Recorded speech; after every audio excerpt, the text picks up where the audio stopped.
Good afternoon, everyone. We're going to get started on impact investment for people and planet. Welcome. My name's Kristin Rechberger. I'm founder and CEO of Dynamic Planet, which is a company here in Washington, D.C., working with businesses to restore nature. And we've talked a lot about terrific conservation solutions in the last couple days, but we haven't talked a lot about funding and financing. So we thought it'd be a really important session to talk about what's happening in the environmental space related to funding. My company, by the way, we are helping to build and invest in conservation businesses, but we also work on supply chain management and circular economy models. So just looking at the environmental space and historically in the last decades, basically, it's mostly been philanthropic funding along with some government grants. But of the philanthropic funding, do you all know that it's 3% of the pie of philanthropy goes to the environment? And here is environment is quality. Here is environment and animals in the USA from 2016. So that's not a big piece of the pie for the environment from philanthropy. So what else is there? What is this impact investing space anyway? Well, impact investments are made into companies, organizations, and funds with the intention to generate social and environmental impact, like philanthropy. But in this case, it also includes a financial return. And as some of you may know in this space, some projects have financial returns and others don't. And some can and some might not. So basically you have the traditional investing, which is seeking financial returns regardless of environmental, social, or governance factors, right? That's your very, very traditional portfolios. And there's been a divesting movement in the last few years around oil and coal and other things like that. And as you move towards philanthropy, there's different types of risk and return based on what the investor wants. And as you move into the environmental, social, and governance risk factors and management and opportunities, as you're moving towards philanthropy, there's negative screens you can put on some types of investments, like tobacco, alcohol, weapons, gambling, pornography, nuclear energy. There's sustainable impact investing, where you can think about carbon footprints and resource use and water reduction and compensation and product safety and gender equality. There's a thematic impact investing, which is moving more towards the conservation space, where you have climate change and population growth and urbanization and water scarcity and food systems. And then you can have things that are actually supporting environmental impact, and maybe sometimes with less of a financial return, all the way to philanthropy, where it's basically like the highest risk investment, really, where you're not getting a financial return, but you're really defining what impact you want. And of course, philanthropists have become much, much more savvy about the kind of impact that they want. And that's really robust and continues to be a very important space, which I think we'll all agree is necessary in this whole spectrum. But there's a lot of really cool stuff happening in that middle space between traditional investing and philanthropy. This ecosystem, just taking forests, for example, since the 90s, it started out with some angel investors and some various players and small scale deals. It moved into more like farms, forests, and ranches in the 2000s with medium and larger landscape deals. And then you get even more ecosystem services and details around what is happening with the environment around fisheries, farms, forests, and ranches, with much more money coming into it, many more tools and groups being involved, including the Global Impact Investing Network, the UN PRI principles, Mission Investor Exchange, and other groups like that are really facilitating these larger conversations around forests. And this is just one small example of what's happening in that particular space. And these are just some of the players in that space, and this is just a small snapshot. And again, this is just some forest and timber land deals. So it's really, this impact investing space is a very complicated ecosystem, and we're here to talk about that today in this whole transition between philanthropy and investing with some really excellent experts on this panel. So again, this is kind of financial returns and social returns from the matrix, and we're going to be talking a lot about the right side of this equation this afternoon. So first up is Tom Mitchell, and he's with Cambridge Associates. We also have Ron Gonen, who's a waste management guru. He's not only, he'll tell you about some of his experiences from New York City, but he also has set up the Closed Loop Fund. Kasdin has a variety of experiences as a venture capitalist, especially in climate and energy, but she's the chair of Rachel's Network, which she'll tell you about. Bill Drayton is really the father of social enterprises, a founder and CEO of Ashoka, and Naoko Ishii, who's with us today, and she's CEO and chairperson of the Global Environment Facility. And obviously, she's looking at things from a more systemic standpoint and how we're moving from philanthropy and projects more towards these bigger frameworks which require bigger investments. So we'll look forward to a few minutes from each person, opening it up to a conversation, and then certainly including all of you. Tom?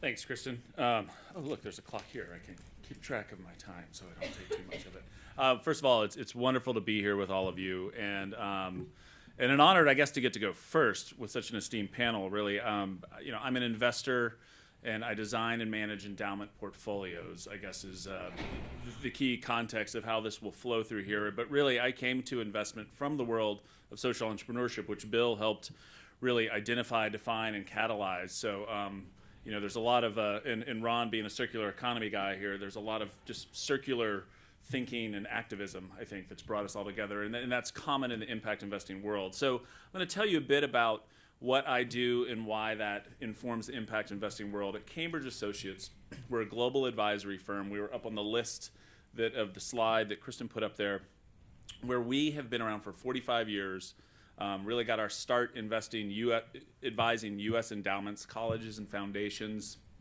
and then increasingly large family offices, and more recently some pensions. It's grown to be a global firm with 9 offices around the world. We have over 1,000 clients. So I'll give you some data to frame, I guess, a market context for what investors are doing. I had the good fortune of joining Cambridge 10 years ago out of graduate school and was able to help build what we call our mission-related investing practice, which is essentially the impact investing practice at Cambridge. So to give you the data, of those 1,000 clients, give or take, we have 15%, just over 150 clients, that are engaged in some form of impact investing.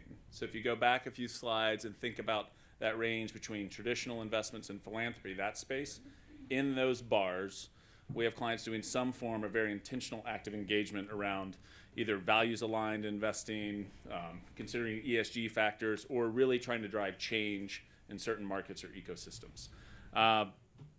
If you look at surveys of what's out in the market, we survey our own clients. So I think our 1,000 clients is a reasonable proxy for what big investors are doing. Large dollar investors, anywhere from tens of millions to billions of dollars. That 15%, I think there's a huge gap, and there's a lot more to come in the impact investing space. If you survey institutions and say, what are your interests, what are your focus, what are you thinking about? At the institutional level, if you just look at foundations, you see about 35 to 40%, depending on the survey you look at, express a strong interest in this. They're dedicating resources and time, which is really important at this point because it's still an evolving field. There's a lot to learn, a lot of information coming out.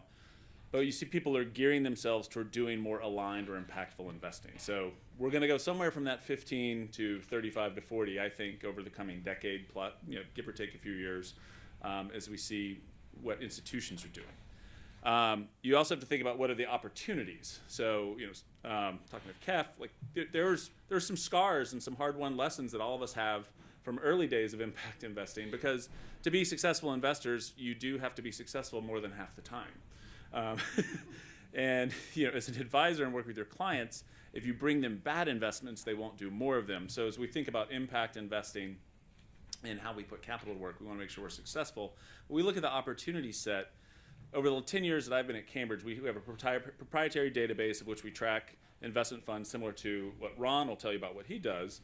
That has more than quadrupled to being over 1,000 investment strategies that are of institutional quality, we'd say, and have intent for impact.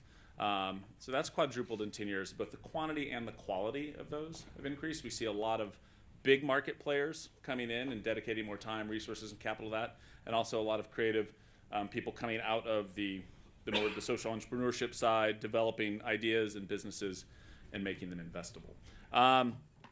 I'd say it's important to keep in mind investor consideration. So if we just look at foundations as a proxy, they need to make 5% plus inflation on an annualized basis. So there's a financial requirement they're looking for. They'd also like to do it with reasonable, or i.e. moderate volatility. And And we're in a time where global interest rates are extremely low, so i.e. fixed income or bonds are expensive, and global equities have had a tremendous bull market coming out of the great financial crisis, so they're expensive as well, and it could be very difficult to make that 5% at a reasonable level of volatility. So it's not an easy challenge. I think that impact investing offers a great opportunity to find some creative and interesting deals and get strong returns with reasonable volatility. So how we think about that is working with clients, we talk with them about what are your objectives, your financial objectives, but really have a conversation about what's your purpose, your priorities, and your principles. So if you're an institution, it's thinking more broadly than just as if the portfolio lives in isolation. What is your purpose as an institution? What are you trying to accomplish from a mission standpoint? And think about all the tools you have to accomplish that. And how might portfolio investments on the financial side or philanthropic investments work more in concert? And what we've seen historically with big foundations, for example, is they often live in different silos. I'm sure many of you have seen announcements recently, say, from the Ford Foundation, where they're going to commit $1 billion of their endowment, which is about $12 billion, to impact investing. Big moves like that are starting to break down those silos, and big money like that forces these conversations to be more integrated. But in short, if you can get your purpose, your priorities, which can be mapped to investments, and your principles right, you can map that to investment strategy. And I'll give you a few examples and then cede my time so we can keep moving on this. But we look at, if I think of the impact world, don't start with, well, what are the investable opportunities, but what are the big problems? So we divide the world into environmental sustainability or resource efficiency and social progress. And obviously there's interaction between those two things. But for example, if you subdivide it, social progress, for example, some themes that we look at would be social justice, education, health and wellness, civic practices. Not all of those will have investable opportunities from a financial side, but they give you a framing for saying, will philanthropic dollars work here? Will investment dollars work here? More specific to this panel, on the environmental side, we look at energy systems, food systems, built environment and waste, and water. And then we think, what are the big problems there? So I need to understand what those problems are, and my clients need to understand what they are and how they can best solve them, so that when I talk to someone like Ron, who I'm going to turn it over to in 30 seconds here, we can understand how someone like Ron might fit into that mosaic in the portfolio. So I guess what I tell you in the spirit of Earth optimism, I'm very optimistic about what's happening with impact investing, about the trend lines. I think the need of it is more important than ever. I do think that it is not easy. It's going to be difficult. We have to get that 5% return for my clients, and we have to make good investments, and we can't make big mistakes because there's a lot of skeptics out there. There's a lot of people looking to tear down the efforts, and there's a lot of things we've gone into optimistically perhaps in the past and learned some lessons. But I think it'll be a great discussion, and look forward to the questions that come.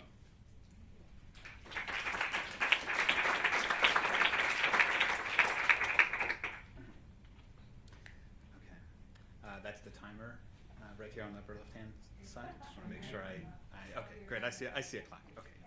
Okay. Yeah. Oh. There we go. All right. Welcome, everybody. As you can see, my name is Ron Gonen, and I co-found and I co-lead an investment firm called Closed Loop Partners that's focused on investing in the circular economy. In the few minutes that I have up here today, I'm going to talk about a few topics. First, I'll give you a quick overview of our firm and what we focus on. Number two is I will give you a 1 minute everything you ever needed to know about the economics in waste management. And then number three, I'll talk about a paradigm shift that we're trying to create in the investment industry. So first, our firm, Closed Loop Partners, we're primarily focused on investing in the circular economy. What we mean by the circular economy is anything that's sold out into the market, rather than it following a linear process where at the end of its use, somebody, generally a municipality, pays for it to go to a landfill, and then to reproduce another one of those, you extract natural resources. What we focus on is investing in technologies and business models that instead can buy that material or product, recycle it into a new product, and get it out to market. We have a few vehicles that we do this with. We have a project finance fund called the Closed Loop Fund that invests in project finance and infrastructure. As an example, we financed an upgrade to the city of Chicago's recycling facility, financed an upgrade to Minneapolis and St. Paul's recycling facility. The most unique thing about that fund is that the investors in that fund are the world's largest consumer goods companies. We have Unilever, P&G, Johnson & Johnson, Coke, Pepsi, so on and so forth. I'll get into that later in my conversation. That's just a hint that, hey, there's a lot of money to be made in the waste management industry, and particularly in recycling. That's why these companies are engaged in our fund. We then have a very early stage venture fund called Closed Loop Ventures, which looks for the most innovative technologies and business models in the circular economy space. And then we have a foundation called Closed Loop Foundation that enables us to do R&D and grant making in the space. This type of investment process enables us to step in wherever we see opportunity along the life cycle of a company. If we need to be very, very early doing R&D and seed, we can do that. If we need to help somebody commercialize, we can do that via our venture fund. If we have to help them scale, we can do that through our project finance fund. That's a little bit about us. A primer in 1 minute on the economics of the waste management industry. Why is recycling important? I'm going to take 2 to 3 answers if I can get the right answer. Why is recycling important? Can anybody? Please. Capture lost value. I don't know what that means, but explain. You have potential value that you're not recognizing the equity of. You personally can recognize that value as a household? No, I need some assistance in doing that. Okay, but you're touching on it a little bit, but it's hard as a household. Go ahead. Yeah, there is a finite amount of resources in the earth, so eventually we'll run out of. Okay, right. So there's an environmental reason. One more. Reduce the waste rate. Because. We're running out of space. Okay, running out of space, resource. All right, I'm going to break it down as simply as possible because I only have a minute to give you this economic overview. Municipalities in the United States today spend $5 billion a year disposing of waste in landfills. Okay, $5 billion a year. That means that if, as an entrepreneur, you can figure out a way to more sustainably process that material for $4.999 billion a year, there's a lot of folks interested in your business. And that's the key thing to understand about recycling. Yes, it is absolutely important to do from an environmental standpoint. It's probably the most impactful thing that you can do on a daily basis is to make sure that you recycle. There's not enough recognition of that in the environmental space. But equally as important, there's a major economic opportunity, meaning every time a citizen throws something that's recyclable in the garbage, they and you will share in the cost of sending it to landfill. I just wanted to point that out to everybody so you're clear on the economic opportunity around waste management and recycling. Number 3, from a paradigm shift in terms of what we're trying to develop from an investment perspective. I'll use the closed loop fund, our project finance fund, as a great example. If I were to say to folks, who here knows what a 401k is? Right? Not you've heard of a 401k. How many of you have heard of a 401k? Okay, great. How many of you have heard of a mutual fund? Raise your hand. Okay. How many of you have heard of a index fund? Raise your hand. Okay. How many of you would consider yourselves in the financial services industry, or you have an MBA or a degree in finance? Okay. Very few. Okay. 150 years ago, if you walked into the top business school, if you walked into the leading banks and you said, a 401k, they would say, I have no idea what you're talking about. If you said a mutual fund, they'd be like, what's that? If you said any other of the financial instruments that we use every day to them, they would have no idea what you're talking about and would probably tell you that it's impossible to construct something like that. And I want to point that out because that's really, really important as part of this conversation, because oftentimes when you talk about impact investing or impact funds, the general investment community will say, yeah, that's not how things are done, right? But in reality, things change constantly in every industry, and new products are always developed in order to find opportunities. And what you have here today in the impact space is a major opportunity to create a paradigm shift. Very quickly, as an example, around our closed loop fund, our investors, right, all of these corporate LPs, They put money into our fund. We invest at below market rates. We lend money at 0 interest to municipalities and below market rate loans to private companies, 2-3%. Now, why would a Unilever or a Procter & Gamble, a publicly traded company, ever invest in a fund that's going to return 1 or 2%? Here's the paradigm shift. It's cheaper for them to manufacture using recycled materials. And so the paradigm shift in the new model we created out of the closed loop fund was to say, put $5 million into our fund, we'll return $5 million of principal, plus our investments will generate supply chain for you that will save you $10 million a year.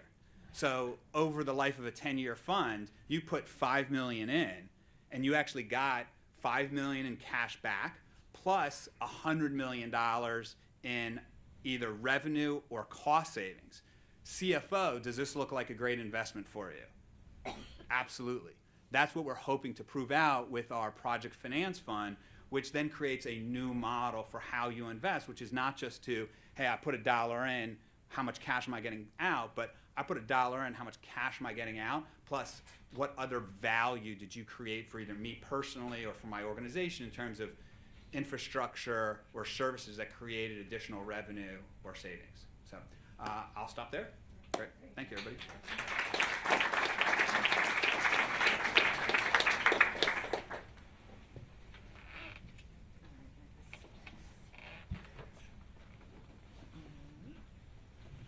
How do I get the page down?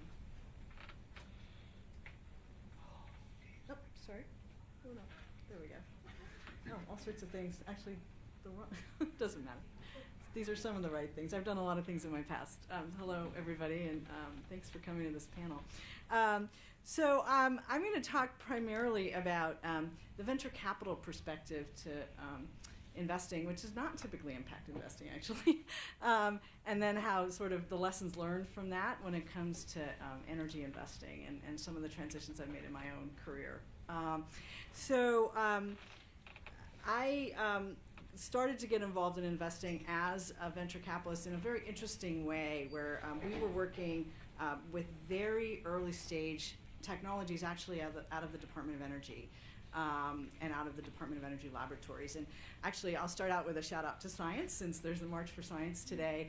I had the privilege of actually working with many really brilliant, motivated scientists who really were trying to move the needle on renewable energy. The problem is they were doing this in labs. They were not themselves the entrepreneurs typically. They didn't really know how to get their technologies out to market, and that's where we came in. And we invested, but we also really worked very closely with them to start companies. But this was very high risk. And I don't know how many of you were in the plenary session when you saw the chart that Marilyn showed of the up and down in clean tech investing. I lived through that, both the up and the down. I looked at solar, biofuels, batteries, energy efficiency technologies, kind of the whole gamut, really with the hope of making money at doing that, but also with moving the needle towards renewable energy and trying to approach solutions to climate change through that endeavor. And if you did see Marilyn's chart, you know that most of those kinds of ventures failed. I would say more than 90% of mine did. But I think there's a lot of lessons to be learned from that. That doesn't sound optimistic, but I will sort of transition to so what did I learn from that experience that might help color how we go about investing to really make a difference for climate, for the environment. Fundamentally, I just don't think venture capital is the right vehicle to do that, and I think that's part of the story. It's a very imperfect tool because most venture capitalists are looking for financial returns, and when you start early in breakthrough technologies, it's really hard to get there. VCs have other options of where to put their money, and typically those might look like better options. They're sort of lower hanging fruit. And energy in particular has some interesting challenges because it's a huge scale. The energy infrastructure is very big scale, and VCs needed to see you prove it at scale. That's sort of a conundrum. You can't prove new energy at scale unless you have a lot of money. But when they said, well, we'll give you the money only once you've proven it, that became something that you just couldn't bridge that gap. I think I do fundamentally still believe that there is potential in our scientific community in this country and the world to continue to make impact in innovations for energy technologies. I think the seeds of a lot of great ideas are still out there. The trick is how do we get those ideas to market in a way that can allow us to achieve some successes. And it was really in my own mind when I was looking at that I was thinking, well, okay, I don't think venture capital is the way to do it. Maybe philanthropy is, and that was really part of how I found Rachel's Network, of which I am now board chair. I will say that one of the things that's exciting to me is a recent announcement about a fund that Bill Gates has started called Breakthrough Energy, which is really $1 billion. And I'm kind of hoping, since he's a philanthropist, but also a technologist, that he'll be able to figure out how to bridge that gap. So I don't know, I think that none of us really know a lot about it. It's relatively new. But certainly when I saw that announcement, I thought, wow, maybe that's something that can really start to make the difference. But I would say in the meantime, what I've noticed that's also a story of hope for me is, okay, maybe it's not the breakthrough technologies. Maybe there's some stuff we can do with the technologies that are already out there. And it's really been about sort of investing in business model change. And again, if you were in the plenary session, you would have heard Jigger talk about some things that have been done to really sort of make solar more accessible through SunEdison, for example.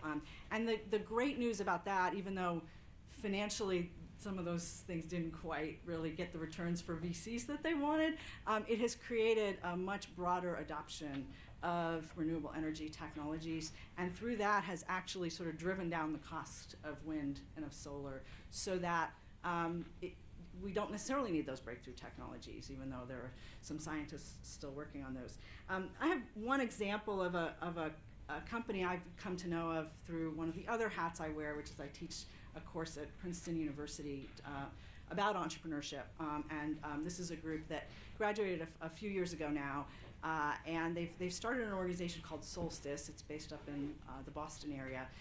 And what they're trying to do is increase adoption of solar for the bottom of the pyramid, so that actually 80% of people in the US who don't have a roof because they don't own their own home and who can't afford the upfront capital investment, even if they do have their own roof, to actually invest in solar. And the idea is to use community solar, which is not a new concept, but it's really sort of a co-op model, if you will. You own a piece of a solar farm as opposed to having to put solar on your roof.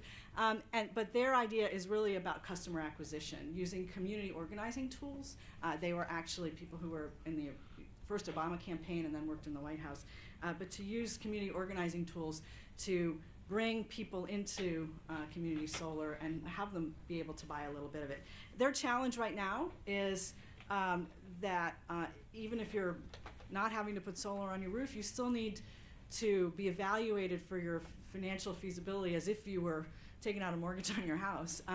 And what they're trying to do is now show that there could be tools to evaluate those purchasers in a way that just says, hey, can you pay your electricity bill? If you can pay your electricity bill, then you can become part of community solar. You don't have to have a credit rating as if you were buying a house.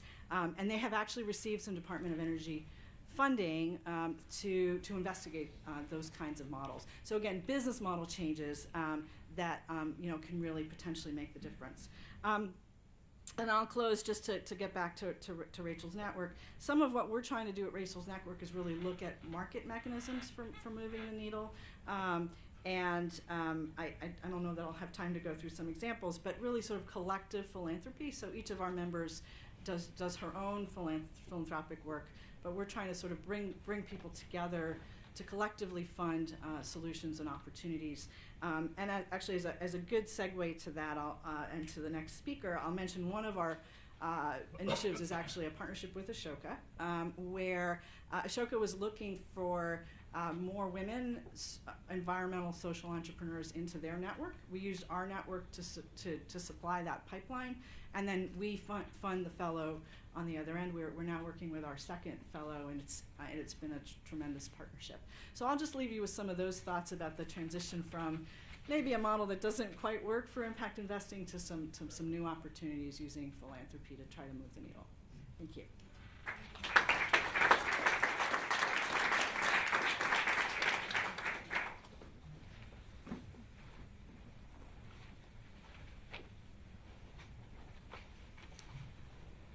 So, first of all, thanks to everyone who's working in this field. We're all pressing at the frontier. Thank you. What? I had already mastered that. As I think we all know, and you can already feel it in the conversation, that we're at a moment where society is changing so profoundly, and that impact investing is part of our feeling our way forward to the new architecture. And so just the facts, the rate of change for the last 3 centuries has been going up exponentially. Second fact, the demand for repetition is an exact mirror curve also going down exponentially. So the old world, think assembly line law firm, is sort of the walking dead. And instead, every person is bumping one another faster and faster, broader and broader. And we're evolving into a fluid, open team of teams. A team means everyone is a change maker. That requires a really different architecture, and so impact investing and all of our work to push that forward is part of feeling our way to the new architecture.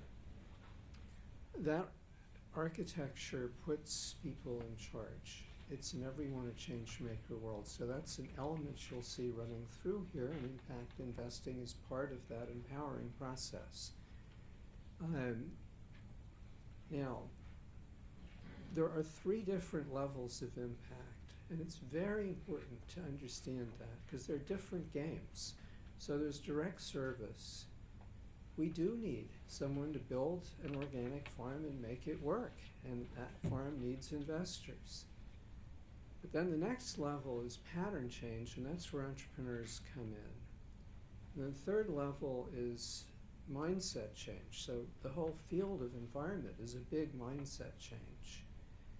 Ashoka worked to create the construct of social entrepreneurship, which empowers people all over the world. That's a mindset change. So I want to make this suggestion. Not that the first level is not important, it is. But the biggest opportunity is in the second and third levels. There's a reason that venture capital is so attractive and difficult. So let me start with, having mastered my first bit of technology here, introduce you to Sarah, who's an Ashoka Fellow from Tunisia, and she is working on climate change there. She empowers individual farmers so they figure out the right mix of energy, land, water, etc.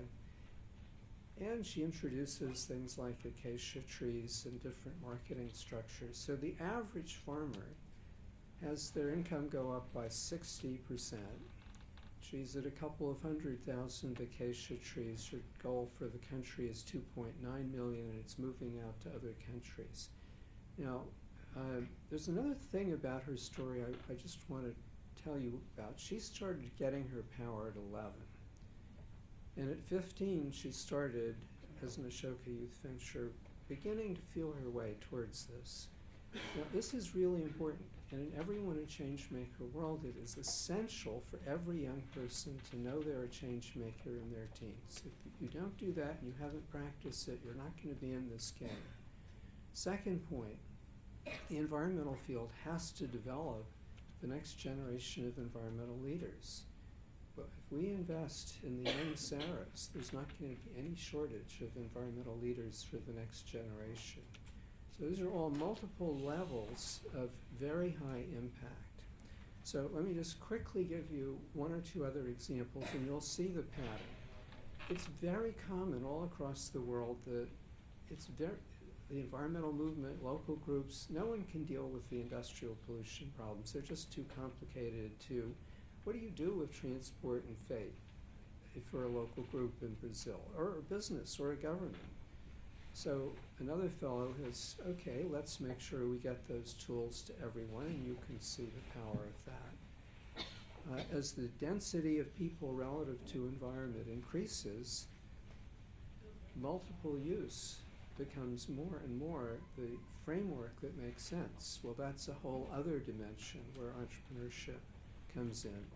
Right, so you can see the pattern here. Let me just show you, these sorts of investments pay off. We have 3,700 Ashoka fellows, and over half have changed national policy within 5 years of launch. 3/4 have changed the pattern in their field and averaged 3 times at the national level within 5 years. And over 90% have had independent institutions copy their innovation.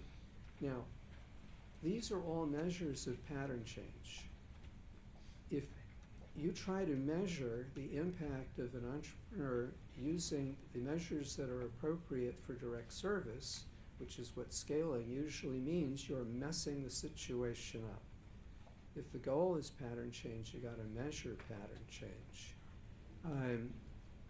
So why be optimistic? Well, first, we are in this wonderful transition moment to an everyone a change maker world. That's the main reason to be optimistic. When everyone is a change maker, there's no way the problems outrun the solutions. And it's an inherently more equal world because everyone is a giver, everyone is powerful, and everyone gets to express love and respect in action, which is what we all appreciate. So this is a much, much better world. It's just a complicated world to get through. We're going through this transition. So the second reason, I like Ron's points about no one ever heard of this stuff that we think is common. So we're in the process of inventing all this new stuff because we have to. This is a completely opposite, not just different, an opposite world. And we need to find and support the entrepreneurs who work on the pattern change and the mindset change. So thank you.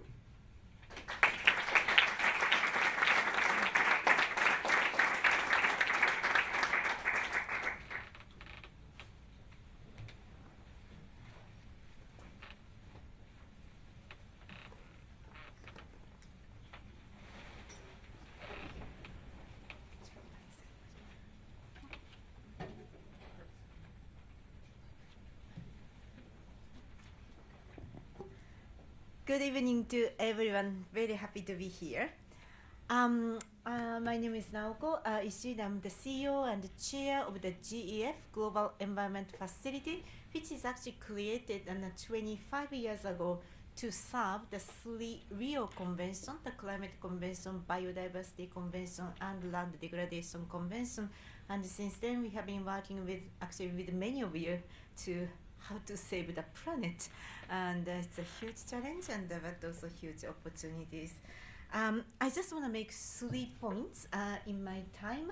And the first point is actually maybe no need with you, but then I just want to confirm that what kind of challenge we are facing, and we really need to get out of a business as usual mentality. Many of our previous speakers already mentioned, so no need to maybe to repeat it. But when I see my own portfolio of 25 years, we have been doing a lot of conservation, maybe very successful in its own, but then when we see this massive economic forces which kind of eaten the capacity of planet Earth, the traditional, conventional conservation projects are actually, it's not good enough. That if you look at the CBD's actually the assessment of the IG target, one of the most successful one is actually the protection of, say, national park. But they are miserably failing, talking to agriculture than talking to the food system. So they are not really good at actually fighting with those economic forces which are really damaging the health of the planet. So it's really important for the conservation community to confirm or to recognize that business as usual of doing the conservation is not really good enough. We really need to find a way to fight with those, to deal with those economic forces which are the major forces to actually degrade health of the global planet. So, and this is actually our own reflection seeing my own portfolio. So that then that's something I think that I want to confirm with you. But the good news is that my second point, apparently listening to our previous speakers, they are all moving together to recognize the business as usual. It doesn't work. We all need to move. Somebody said the paradigm shift, somebody said the system change, and somebody said that the world is moving so fast and nothing stays as it is. So that's a really important recognition that we need to find a new way of doing business. And here, if I look at my own portfolio with the GEF, we have been also moving to how to team up with those business forces or community. Kev just mentioned that the venture business may not be the right instrument, and in fact, actually, we have been doing with some of the the investment in that space. Starting with, of course, the big infrastructure like the Morocco CSP or Kenya and the geothermal, but also the smaller community-based, the small-scale independent renewable energy producer. The role, the model which work is that we the kind of public fund which is actually quite willing to take the risk, that teaming up with private investment. That so this combination of public funding like us to do either de-risking or doing the capacity building of the developers, or actually paying the aggregation cost of each of the small investment and to go to the capital market. So there are several successful models if we work together. And in fact, we are moving from energy efficiency or renewable energy to a natural resource management. In our world, energy sphere is actually easier because it's much easier to calculate or create the robust return with combination of these risking. It's much more challenging to do the forest and water or land, because how to put the price in those values, it's much more challenging than how to calculate carbon. So that, but good news is that we have been also moving in that natural resource and management sphere to really work with many of you to create and then establish several of the successful models. And we are very happy with those the successful model. And we also witnessed that the conservation community or impact investment also coming together to create a lot of platform, including matchmaking that where is supply, where is demand, and compare the node, and then sharing that the best practices to create the movement to the much bigger. But now here is my question for you. Compilation of those projects or the program really do add up to challenge this system forces. Is this really good enough for what we're doing? Kind of, those models. Time and again and again and again, and this compilation really address these system changes, which actually are mentioned by previous speakers. I actually would doubt, while doing a lot of them, that would doubt that is this really good enough? Maybe not. Because what we really need to see to arrest these economic forces continuously eating the capacity of the planet Earth is actually to work with, find a way to transform the energy system, which is already mentioned, but also agriculture, the food, which is the major forces of the biodiversity loss and land degradation.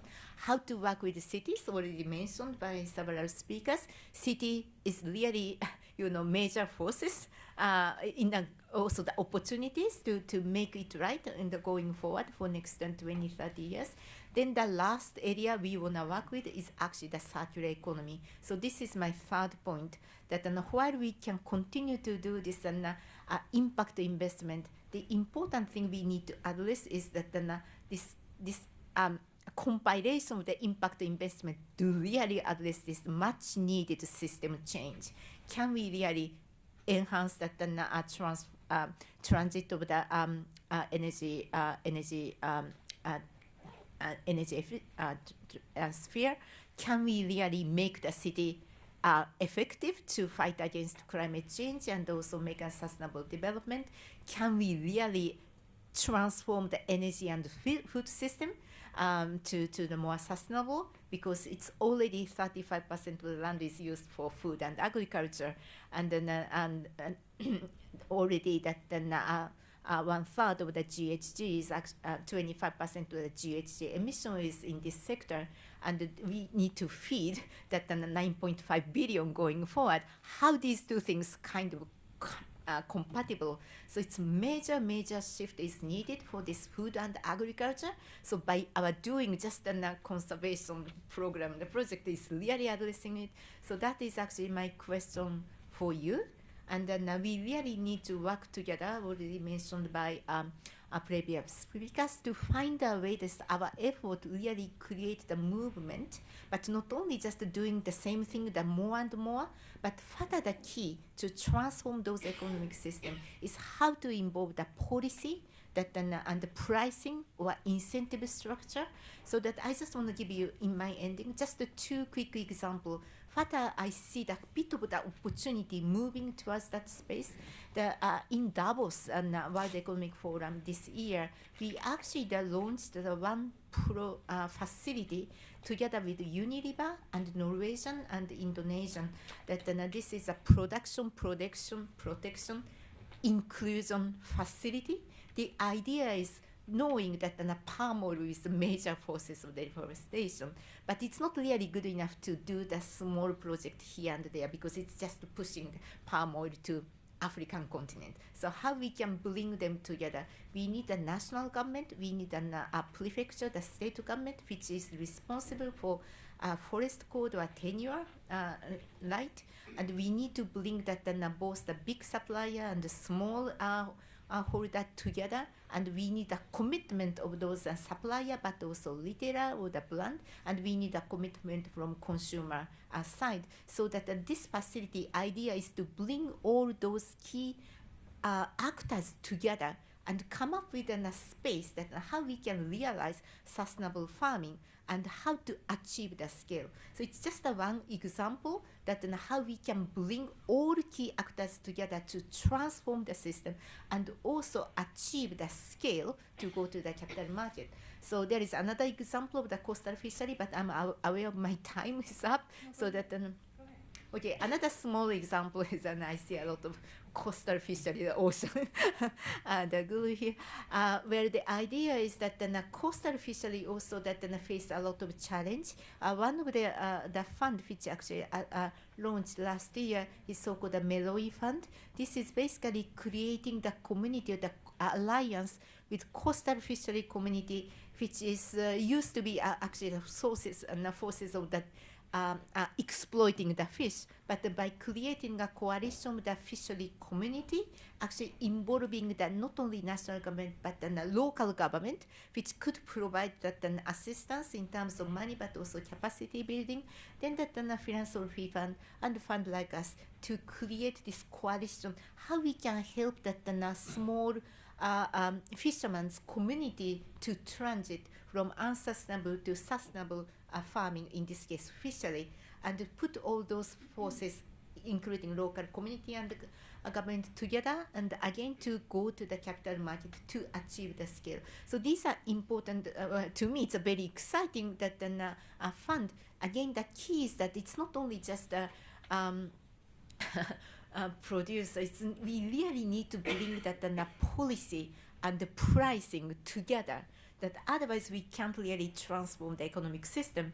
So that we want to see more and more those kind of example. And then from GF point of view, we were actually at the stage of coming up that the next 4 years investment strategy, and we would like to see that and how we can work together to really transform the economic system. I was very actually excited to hear that from Ron, the circular economy is another very important the system to change. We are a bit of stuck because we don't know how exactly we do it. But then if we could have a brainstorm that and how the institution like us to help how to do this sustainable consumption and production, that would be another very good and actually that asset to us. So thank you so much.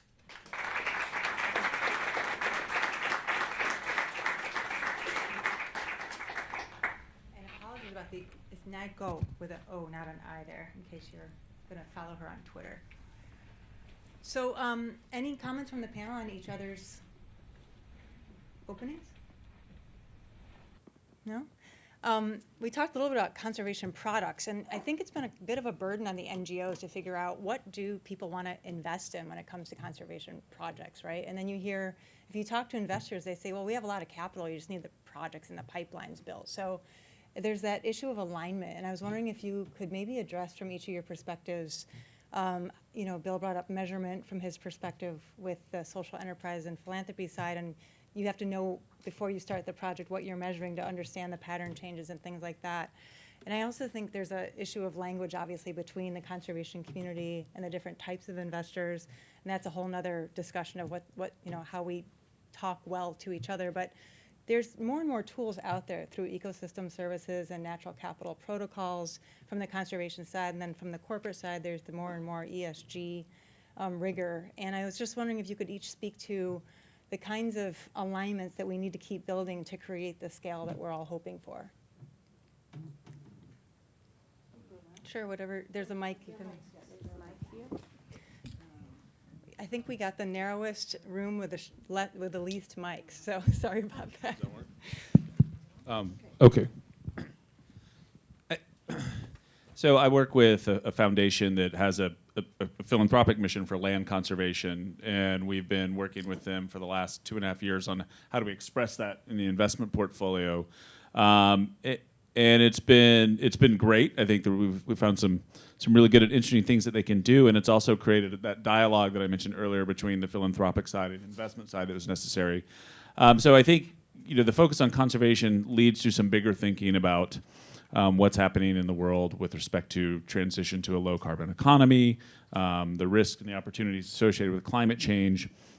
And so when they start with their basic preservation of land and forest, that leads to some very things that have already been proven around sustainable forestry, for example. And when you say ecosystem services, so going in and doing everything from mitigation banking within that land, say that we're invested in forestry, so generating extra cash flows and returns.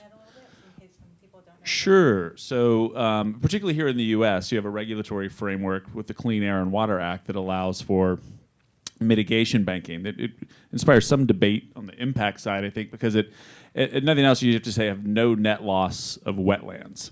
So if a developer is going to build everything from, say, a state government building a highway to a real estate developer wanting to develop land for commercial or residential use, there may be a requirement to offset that development by buying credits for wetland mitigation. So there are conservation investors that are going in and taking over lands, either forestry, and usually find a lot of good watersheds and forests, which makes sense, and protecting those watersheds and generating credits, which are actually approved by the Army Corps of Engineers.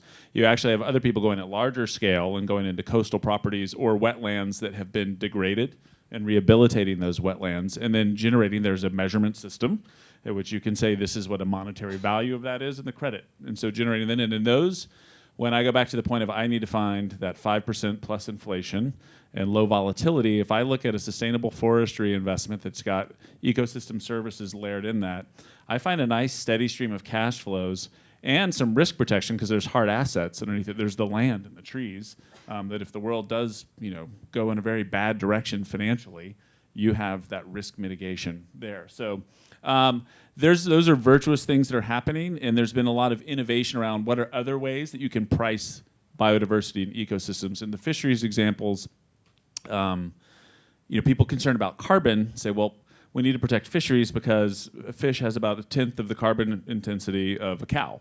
And so as we have a rising middle class globally, we're going to have a real carbon challenge as people start eating more proteins, and we'd rather them eat fish through sustainable fisheries than cows. So I'm going to stop there and let others. Sure, I'll take a stab. So first of all, I'm coming from the world of venture capital. All of this would have been completely a foreign language. So I guess I should start with saying VCs, certainly the single bottom line VCs are typically not going to be looking at any of these kinds of things. I think that there are some sort of double or triple bottom line investors who do start to look at that. Measuring some of this stuff is hard. I'm interested in some of what you were talking about, Tom. When I was at Battelle Ventures, I did for a while, and it was too long ago actually, look at ways of measuring impact for carbon and various tools. We had an investment that was just way before its time, and actually measuring the impact of deforestation, and but it wasn't ready yet for the kind of credit mechanisms that exist today. This was probably like 10 years ago. So it's nice to hear that things are actually moving in that direction. One other thing I'll point out that more in the philanthropic world, and you touched on it a little bit, one of our members at Rachel's Network really with our sponsorship worked on an initiative called Divest Invest, which was all about getting foundations, university endowments to get out of the primarily focused on fossil. One of the things we debated actually is that's a piece. There are a lot of other things that are bad for the environment beyond just fossil fuels, but that was at least an easier challenge.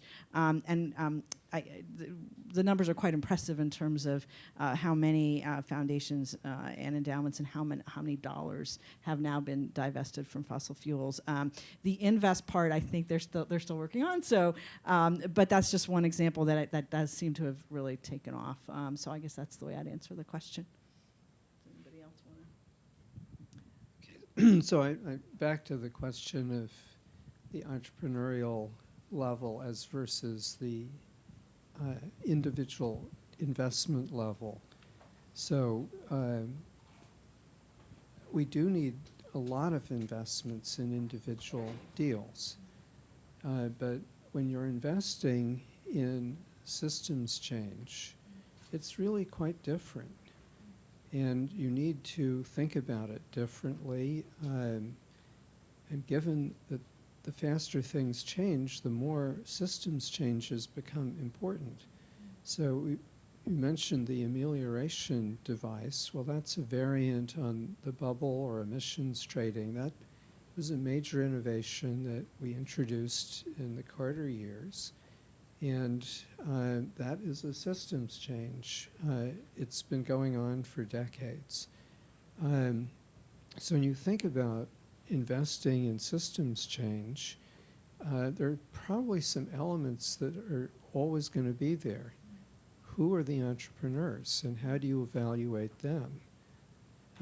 That's absolutely essential, because they don't know exactly how it's going to work. They have a vision of where it's going to go, and very unusually, they have intuited what the world is going to be like in 10 or 20 years, because otherwise you're in a fool's game. If you're trying to develop something and it's for today in a world where the rate of change is as it is, and it's going to take 10 or 20 years to get there, it's never going to work. Which is why great entrepreneurs are the only real focus group you can have at the moment if you're not thinking beyond very, very narrow tactical issues. So who is a really good entrepreneur? That's something that we, I think, understand very well. And just key elements there, there has to be a new idea. And you can figure that out. Is it a new idea that's really big? Is it continental scale? Is it for the good? Is the person creative in goal setting and problem solving? Are they an entrepreneur? Well, what defines an entrepreneur? It's not that they're a great leader or a manager or they get things done. There are millions and millions of people who do that. They're driven from deep inside by the fact that they cannot come to rest as a human being until their vision is the new pattern. And so they are as interested in the how-tos as the vision. And it's a constant, iterative, creative process back and forth. It's a very clear pattern once you know what to look for. Is the new idea, if you imagine the entrepreneur way, going to have legs? Is it going to be important? And then finally, and I think this is very fundamental, ethical fiber. When an entrepreneur walks into your office and says, how would you like to do something really weird that everyone is going to think is weird? What happens is you figure out that you trust the entrepreneur, and then you figure out the entrepreneur and the idea are married, so they're one, and then you can start hearing words. And furthermore, I mean, it's a necessary component. So I'll pause there. The other thing that's really important is you've got to understand the new strategic environment just as much as the entrepreneur has to. We are in the tipping point years from a world of repetition, efficiency and repetition, to the exact opposite, a world defined by ever-escalating change, fluid open teams of teams, no walls, the wall between staff and non-staff, that's ridiculous. So I'd say those two things, if you're trying to do a good job of investing, you've got to understand the new strategic environment and the entrepreneur and the entrepreneur's vision. Great. Okay, thank you. Well, they're trying to keep us on track, so we're supposed to be wrapping up quickly. I know, it's like we just started. But if there are any couple quick questions from the audience, then we'll do a, and there's actually.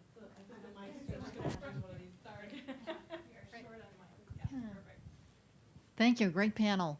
My question is about, especially for Tom, the hope from the 1970s on with that the values-based investor would be able to finance the values-based companies that would then create the new technology and approaches that we need in the world. And I'm actually very sad and disappointed to hear you say only 15% of Cambridge Associates clients are now going for that values-based investment filter. So we're 40 years into socially responsible investing in one version or another. Why is that still so low? I mean, the claim by people in social investing is that you can get the same returns or similar returns, your 5% plus inflation, by doing it with the social sieve. But has that not really been true? Like Cornerstone Capital in New York says they can do it. Many places say they can. Is the returns not good? Do investors not know that there are places they can do it? Why are we only at 15%, and how do we jack that up to like 90%? Sure. Just saw Erica from Cornerstone earlier this week. So I think there's a lot in that question. I'll answer it in the following way. It's investors in general are conditioned by discipline, and you have to be. And there's these axioms you need to be objective and without emotion. And if someone tells you this time it's different, you should ask with healthy skepticism, why is it different? Because there have been patterns in capital markets historically that people have observed. I think what is challenging for so many investors when they think of impact is some they do look back to the 70s, and a lot of those was put up there before were just exclusionary only investments, saying, well, we don't like this, so we won't invest. It was thou shalt not. And you can look in there's a variety of studies, and so some of those screen investments have lagged the market. Frankly, if you look at them over time, it's very time period dependent. You know, you just get something that looks different than the market. So there are times they outperform, and there's times they underperform. But you do have some embedded attitudes that are saying, well, this could be poor performing. And you just get people with rigid thinking. So I think what we're hearing about systems change and really looking ahead, if we think about what's going to shape the world ahead of us.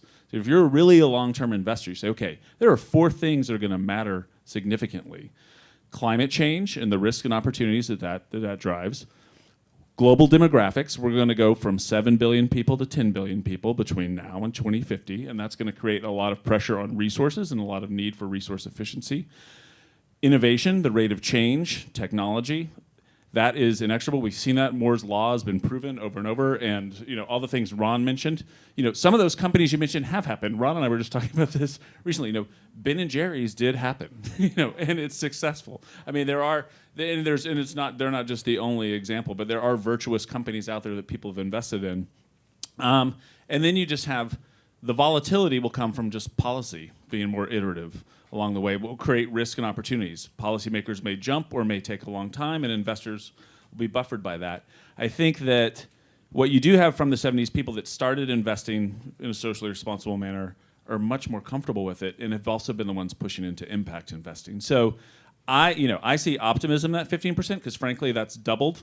The number of clients has doubled over 10 years that are doing it. And what I see inbound of people saying, we want to do this, is great. And if you look on the family side and you look at millennials who have decision rights over large pools of capital, there's going to be in the tens of trillions of dollars transfer of wealth and action around that. So the curve, if you will, around people getting engaged and actually saying there's some great investments here, is in a good spot, and the slope is encouraging.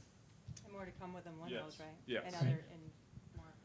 Yeah, I'd just like to follow up quickly on that. Well, I have two questions that are quite different. The first one is really following directly on your point there and some other points that were made, which is around the scaling of the instruments that are being developed now, and what the target for the investments are. And typically what I find is that the strongest instruments are there for the wealthiest 1 or 2% of the investment community. And we have the mass market investment for those who want to create change. And there are millions of those people out there with only this much to give individually, but a huge amount to give globally.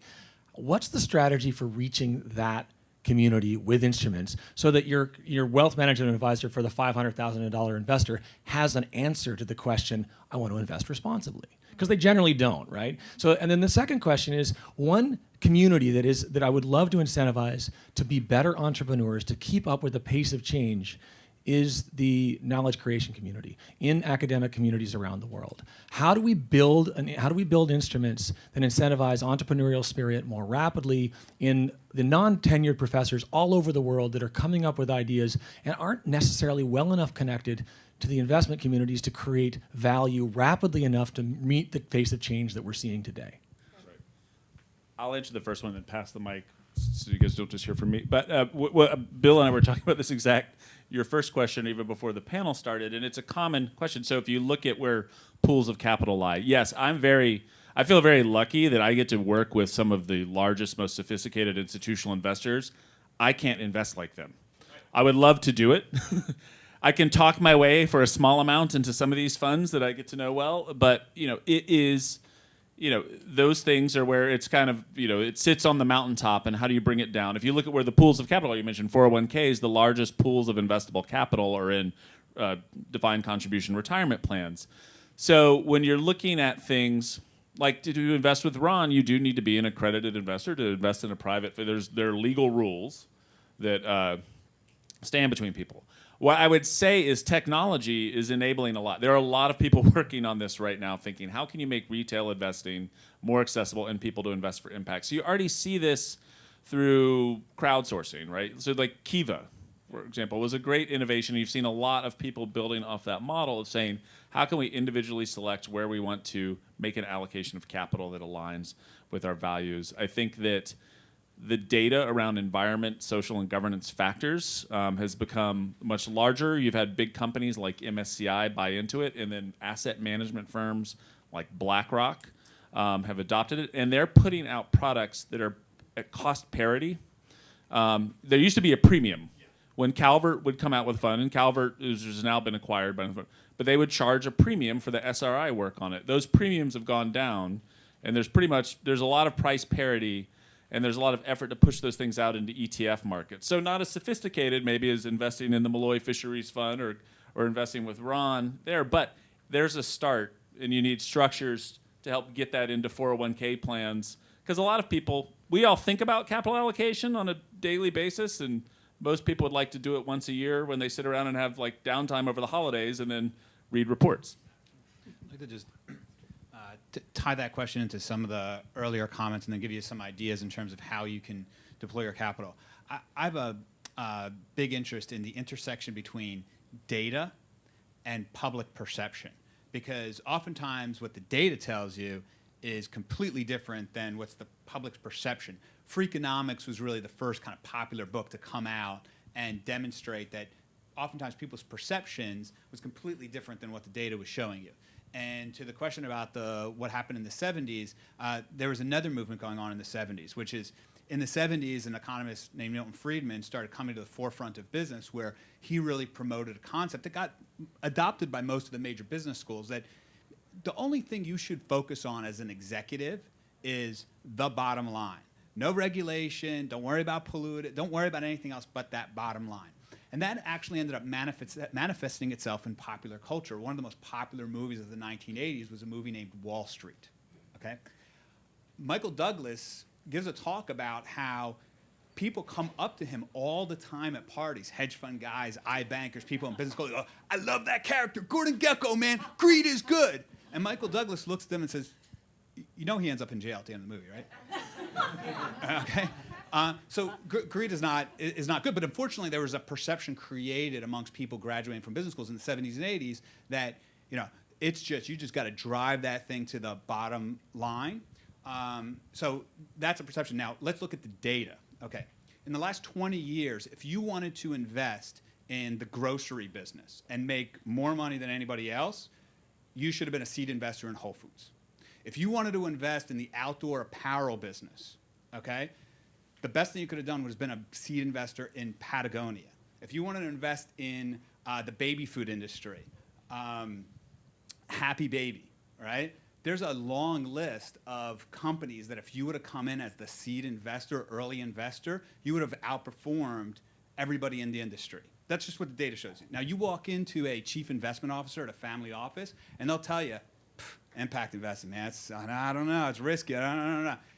They're completely devoid of the data. So I say that to you guys because it's important that when you have these conversations, you have them with the max amount of confidence, because there is money to be made here. The last thing in terms of how you can help if you're not part of a large family office, find that local business in your community that's doing something good in terms of a product or doing something just a little good, and ask them, like, I'd like to invest 10 grand in your business. Could you use a $5,000 loan? You'd be amazed at how many local businesses or entrepreneurs getting started could really use that 5 grand, that 15 grand, that 25 grand. The stories you read about billion-dollar VC investments in the newspaper and so on and so forth, that's an aberration in the entrepreneurial world. There's a lot of folks out there that could just use your 10 grand. You could probably make some good money, and they do a lot of good. That's great advice, Ron. Thank you so much. One more super quick question, because they really want us to break. The solutions for part of that slide are big global issues, and most of you have talked about big projects where the 5% is a big chunk of money potentially. But I just want to ask whether any of this is applicable to, say, nonprofits who are diversifying their revenues and have bright entrepreneurial ideas that could be profitable, monetized ideas. Does social investing potentially refer or is applicable to those where the projects are much smaller, but they could be the seeds of progressive change on a much larger, replicable scale?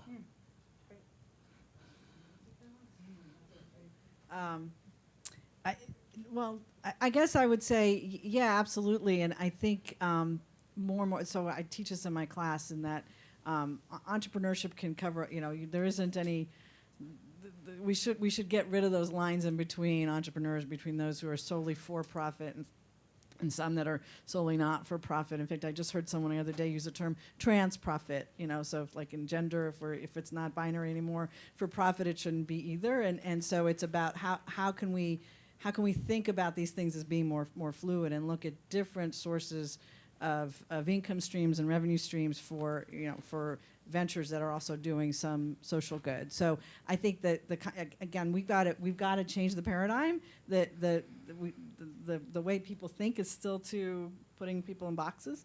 But I absolutely think there should be more of a fluid view of how entrepreneurs think about their business models. So I guess, and that's why I was thinking Bill might be able to give you some more specific examples. So, or do you want to take this one? Yeah. So when you look at this from the point of view of a social entrepreneur, or like business, there's a life cycle for the organization or movement. There's the garage stage. There's a stage when the person has to work at it full time and build it and improve it, and that's where you need institutional support. And then there has to be a phase where this thing is going to be self-sustaining and big long-term. And when you think about those three stages, think about 4 categories of resources. So people, money, information, and fee-for-service. And each organization at each stage is going to have a different mix of those. And so this is one of the reasons that when we talk about social or impact investing, it's a part of this spectrum where you started off, but that's also true for each individual case. And part of the things that we have to do is that there's, I think, too much focus on money and not enough on people, information. And, you know, the fee for service can mean lots and lots of different things. I think we're, again, in a wonderful time that the walls are coming down, that the line between business and society is gradually going away. It doesn't make any sense anymore.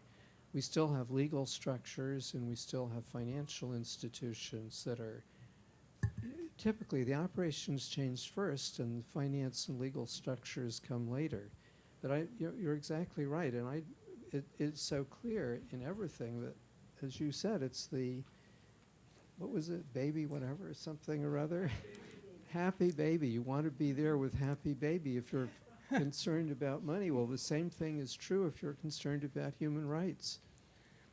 Great. Well, thank you, everyone. We have a plan. It's a plan to long-term asset in a short-term world, and these systems will catch up to what consumers increasingly want. And with all of you, we'll keep hopefully closing the gaps together, and we'll look forward to more conversations. Thank you.